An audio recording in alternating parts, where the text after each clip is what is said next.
আমরা গজনি অবকাশে আছি। আর আমি হলো এমন কিছু আইটেম দেখাচ্ছি যেটা হচ্ছে আপনার এই যে হস্তশিল্প এবং তাঁতের করা এই যে ব্যাগ, বিভিন্ন ধরনের ব্যাগ, তারপর এই যে ড্রেস আছে, এই যে দেখেন উপজাতি থেকে শুরু করে ন্যাচারালি সব ধরনের ড্রেস আছে। কাকা এগুলো কি আপনি খুচরা পাইকারি দুইটাই সেল করেন? দুইটাই সেল করেন? বেচা বিক্রি কেমন এখন?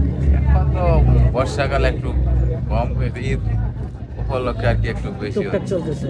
আর সারা বছরই দোকান আপনার এখানে? সারা বছর খোলা থাকে। আচ্ছা, এই যে উপরে ড্রেসগুলো দেখতে পাচ্ছি, এগুলো কি ওয়ান পিস না থ্রি পিস? ওয়ান পিসও আছে, থ্রি পিসও আছে। আচ্ছা, এগুলো কি মানে ন্যাচারালি যে কোনো টাইপের মহিলা মানুষই পড়তে পারবে না, করতে শুধু পারবে, উপজাতি? হ্যাঁ, সবাই। এটা উপজাতিরা পরে না, উপজাতি বানাই কিন্তু এরা পরে না এগুলো। আচ্ছা, কি কি ধরনের ড্রেস এবং এই যে আইটেম আছে আপনার কাছে একটু বলে দিন। তাঁতের থ্রি পিস, তাঁতের ওয়ান পিস, টু পিস, ওড়না, গামছা, লুঙ্গি, শীতের চাদর, বিছানার চাদর, ফতুয়া, পাঞ্জাবি এগুলাই আছে। আচ্ছা, এক চক্কর একটু উপর দিয়ে দেখাই দাও এখানে। ব্যাগ আছে ন্যাচারালি। নকশি ব্যাগ, নকশি আইটেম সব কিছুই আছে। তো যারা আসলে গজনি অবকাশে ঘুরতে আসবেন তারা চাইলে এখান থেকে অল্প বাজেটের ভিতরে কোনো একটা আইটেম কিনে নিয়ে যেতে পারবেন।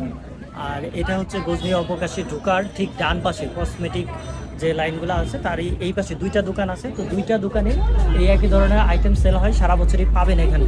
যারা শখ করে কিনতে চান অথবা নর্মালি এসে আপনারা নিয়ে যেতে পারেন।